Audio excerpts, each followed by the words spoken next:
আমি আমার পরিবারের সদস্যদের ভালো রাখার জন্য, সুস্থ রাখার জন্য সর্বোচ্চ চেষ্টাটাই করি। আর সেজন্যই এই যে মশলা ভাঙাবো আর এর পরিষ্কার করার কাজে নেমে গিয়েছি।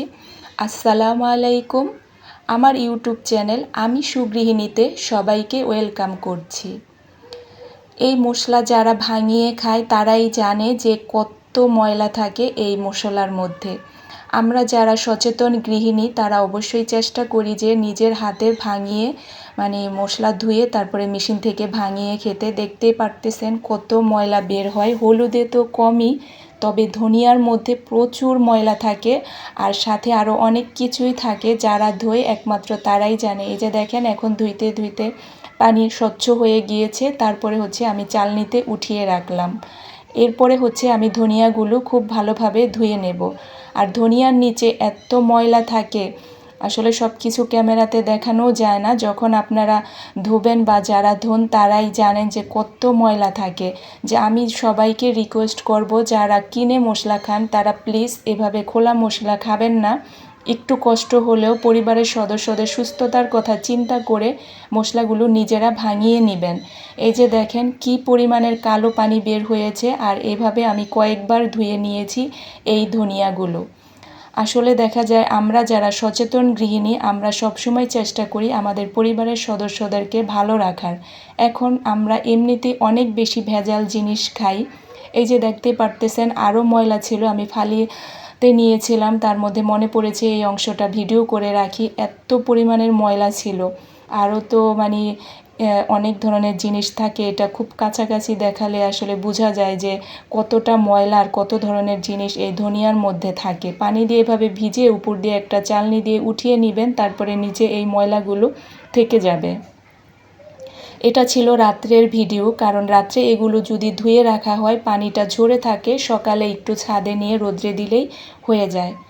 তারপরে নেক্সট ডে সকালে সবাইকে শুভ সকাল। যদিও ভিডিওটা দেখবে দুপুরবেলা, সবাইকে শুভ দুপুর। আসলে যে যখন দেখবে সেটারই শুভেচ্ছা রইল সবার জন্য। সকালে যে ডাব কেটে নিয়েছিলাম, আর ডাব খাওয়ার জন্য আমার ছোট্ট কন্যা এখানেই আছেন। তিনি ভীষণ পছন্দ করে ডাবের ভিতরে নরম সফট যে নারিকেলটা হয় সেটা। আর এদিকে আমি হাতে মেখে ছোটো মাছটাও রান্না করেছিলাম। হাতে মেখে ছোটো মাছটা খেতে অনেক মজা হয়। এটা বিশেষ করে যদি ধুন্দল বা বেগুন দিয়ে রান্না করা হয় তাহলে বেশি মজা হয়। তবে আজকে আমি করেছিলাম আলু দিয়ে রান্না, এটাও অনেক মজা হয়েছিল। আর লাস্টে আমি ধনিয়া পাতা দিয়েছিলাম। আর ওপর দিকে রেডি করে রেখেছি একটা মিক্সড সবজি। আর এই রেসিপিটা আমি আপনাদের সাথে আজকে শেয়ার করব।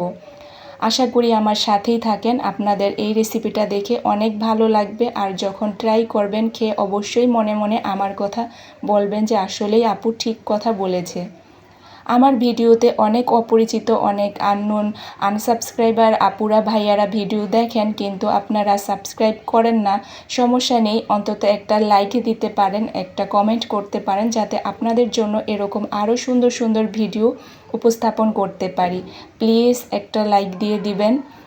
আপনারা একটা লাইক আমার জন্য অনেক উপকার করবে, আমার ভিডিওটাকে আরও অনেকের কাছে পৌঁছে দিবে। তো এই যে আমি এটা ধনিয়া পাতা দিয়ে তারপরে মাছটা একেবারে পোড়া পোড়া করে নিয়েছি। সাইড দিয়ে একটু কিন্তু লাগা লাগা হয়ে গেছে। ওই রকম হলে একটু যখন পোড়া ফ্লেভার আসে তখন কিন্তু মাছটা খেতে অনেক মজা হয়। এরপরে যে আমি সবজির জন্য সব কিছু রেডি করে নিয়েছি। এখন আমি যে বাচ্চাদের জন্য টিফিনও রেডি করে নিয়েছি। ওদেরকে সকালে ভাত খেতে দিয়েছিলাম। আর সকালে কলা ভর্তাও করব। কলা ভর্তা এইভাবে করি, আবার কখনো কখনো আমি পাটাই বেটেও করি। তবে এখন তো সকালবেলা দেখা যায় অনেক বেশি দৌড়ঝাঁপ থাকে, যদি অফ ডে না থাকে তাহলে আমি চেষ্টা করি যতটা শর্টকাট বা সহজভাবে কাজগুলো করে নেওয়া যায়। ভাতও হয়ে গিয়েছে, ভাতের মার গেলে নিয়েছি।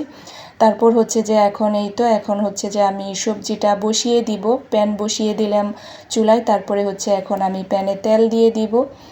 তারপরে একে একে যেগুলো দেই সেগুলো তো আপনারা দেখতেই পাবেন। ভিডিও এর পর্যায়ে এসে বলছি, যারা এখনও আমার ভিডিওতে লাইক দেননি প্লিজ একটা লাইক দিয়ে কন্টিনিউ করেন। আর যারা করে দিয়েছেন তাদেরকে জানাই অসংখ্য অসংখ্য ধন্যবাদ। যারা এখনও আমার চ্যানেলটাকে সাবস্ক্রাইব করেননি দেখতে থাকেন, দেখতে দেখতে একসময় ভালো লাগা তৈরি হয়ে যাবে, হয়তো তখন করে নেবেন। আমি কিন্তু বেশ পরিমাণের সরিষার তেল দিয়ে দিয়েছি। আর সবজিতে একটু স্বাভাবিকের থেকে একটু বেশি তেল দিলে খেতে ভালো হয়, তবে ততটাও বেশি না, মানে যতটা দিলেই মানে হয় ওই রকম একটা। তবে আমি যেহেতু একটু তেল কম খাই তাই আমার একটু বেশিই বললাম। আমি অনেকের ভিডিওতে দেখি অনেক বেশি তেল দিয়ে রান্না করে।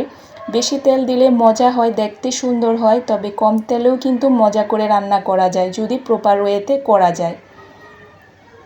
যারা আমার ভিডিও দেখেন তারা ম্যাক্সিমাম সময় দেখেন আমি খুব কম তেলে রান্না করি। এটা স্বাস্থ্যের জন্য ভালো, আর নিজেকে সুস্থ রাখার জন্য এগুলো আমাদের করতেই হবে। আর একজন গৃহিণী হিসেবে এগুলো আমাদের মেনে চলা উচিত। পরিবারের সদস্যদের অনেক কিছুই কিন্তু আমাদের উপর নির্ভর করে, বিশেষ করে তাদের স্বাস্থ্যটা কিন্তু রান্নার উপর, আমরা কিভাবে রান্না করছি, প্লেট বাটি কিভাবে ক্লিন করছি এগুলোর উপরেই নির্ভর করে। তাই আমরা চেষ্টা করব আমাদের রান্নার মধ্যে তেল মশলা একটু কম ব্যবহার করতে। এমনিতেই এখন প্রচুর গরম পড়ে, যার কারণে শরীরে ডিহাইড্রেশন আরও নানান ধরনের সমস্যা হয়। আপনারা সবাই বেশি বেশি পানি খাবেন আর ঠান্ডা জাতীয় খাবার খেতে চেষ্টা করবেন। আমরা যারা বাহিরে যাই না, ঘরে থাকি কিন্তু চুলার পাশে থাকি, আমাদেরও কিন্তু প্রচুর পানি খেতে হয়, প্রচুর এনার্জির লস হয়, যেমন শারীরিক তেমন কিন্তু মানসিক, মানে ব্রেন খাটিয়ে তো আমাদের কাজ করতে হয়, যে এটার পরে ওইটা করব, ওইটার পরে ওইটা করব। ব্রেনের ভূমিকাও কিন্তু কম না।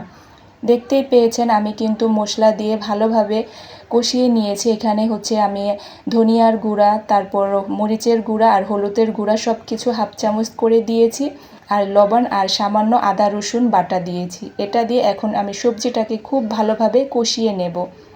আমরা যে চাইনিজ ভেজিটেবল রান্না করি ওই রকমই, তবে চাইনিজ ভেজিটেবলে তো মশলা দেওয়া হয় না, সাদা করা হয়। তবে ভাত দিয়ে খেতে কিন্তু সাদাটা তেমন একটা ভালো লাগে না, পোলাও দিয়ে ভালো লাগে। আর এই সবজিটা আপনি ভাত, রুটি, পরোটা, পোলাও সব কিছু দিয়েই ভালো লাগবে। আমি আশা রাখতে পারি আপনারা যদি ট্রাই করেন, ইনশাল্লাহ এই সবজিটা খেয়ে বলতেই হবে যে আপু সত্যি সবজিটা অনেক মজা ছিল। এখানে আমি সবজির মধ্যে পেঁপে, মিষ্টি কুমড়া, পটল, আলু আর কাঁঠালের এগুলো দিয়ে করেছিলাম। তো এটা আমি একটু কাঁচামরিচও দিয়েছি। তারপরে এখন ভালোভাবে মশলাটার সাথে কষিয়ে নিচ্ছিলাম সবজিটা। যখন ভালোভাবে কষানো হয়ে যাবে আমি অল্প পরিমাণের পানি দিয়ে দেব সবজিটা সিদ্ধ হওয়ার জন্য। আর এই সবজিতে পরে আমি একটা ডিম দেব আর অল্প সামান্য কর্নফ্লাওয়ার দেব। তো এদিকে আমি পানি গরম করে রেখেছিলাম, সেই গরম পানিটাও দিয়ে দিলাম। আমাদের গৃহিণীদের সচেতন থাকতে হবে। বর্তমান যুগে খুব কঠিন একটা সময়, যেখানে আমরা খাবারে ভেজাল, বাহিরে অনেক বেশি পলিউশন, মানে সব কিছুতে সমস্যা, যার কারণে এগুলো আমাদের সচেতন থাকতে হবে। এখানে আমি আমার বাচ্চাদের জন্য অল্প করে ভাত বেড়ে নিয়েছি আর কলা ভর্তা করেছি।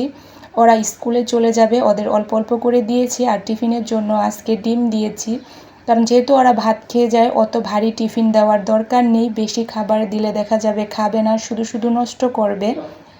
আর আমার বাচ্চারা আর্লি মর্নিং উঠে যায়, যার কারণে ওরা ঘুম থেকে উঠেই সাথে সাথে খেতে হয় না, আরও 1-1.5 ঘন্টা আগে ওঠে, যার কারণে ওদের খিদা ফিল হয়, কারণ ওরা নামাজ পড়ে, কোরআন পড়ে। এই যে এখানে আমি ডিমটা দিয়ে দিলাম। আমার সবজির পরিমাণ কম তাই আমি একটা ডিম দিয়েছি, যদি বেশি সবজি হয় তাহলে আরও বেশি ডিম দিবেন। আর বেশি ডিম দিলে খেতে ভালোই লাগে। তারপরে দেখা যায় ডিম তো আরও দিনে কয়েকবার খাওয়া হয়, ভেজে সিদ্ধ করে এভাবে সেভাবে, যার কারণে গরমের মধ্যে ডিম আসলে যাই হোক, মানে এটা আমি দিয়ে দিয়েছি যতটুকু আমার মনে হয়েছে দেওয়ার। এরপরে আমি অনেকক্ষণ ঢাকনা দিয়ে ঢেকে রেখেছিলাম সবজিটা প্রপারভাবে সিদ্ধ হওয়ার জন্য। তারপর আমি এখন এখানে 1.5 চামচ কর্নফ্লাওয়ার এই পানির মধ্যে গুলিয়ে দিয়েছি, যাতে সবজিটা একটা আঠালো ভাব আসে। আর খেতে এই কারণেই অনেক বেশি মজা হয়। আপনারা অবশ্যই চেষ্টা করবেন নামানোর আগে এইভাবে একটু কর্নফ্লাওয়ার গুলিয়ে দিতে, তাহলে কিন্তু অনেক মজা হবে। আর যদি কর্নফ্লাওয়ার না থাকে, আটা বা ময়দা অল্প একটু পানিতে গুলিয়ে দিবেন, দেখবেন একটা আঠালো ভাব চলে আসবে।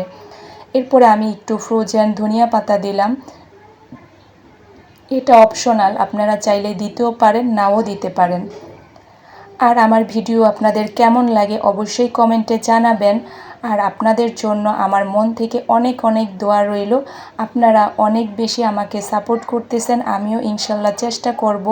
আসলে যদি কমেন্ট না করেন তাহলে কিভাবে হবে, অবশ্যই কমেন্ট করবেন। এটা হচ্ছে সন্ধ্যার পরে বাচ্চাদের পড়াতে বসেছিলাম, তো ড্রয়িং রুমেই বসেছি। এদিকে হচ্ছে আমি একটা সোফার উপরে শুয়ে পড়েছি ওদের পড়াতে পড়াতে, মানে নিজেই টায়ার্ড হয়ে যাই, ওরা আর কি টায়ার্ড হবে। আর এই যে ছোটোজন খুব দুষ্টুমি করতেছিল, ডিস্টার্ব করতেছিল ওদেরকে, বলাতে এসে আমার উপরও রাগ হচ্ছিল।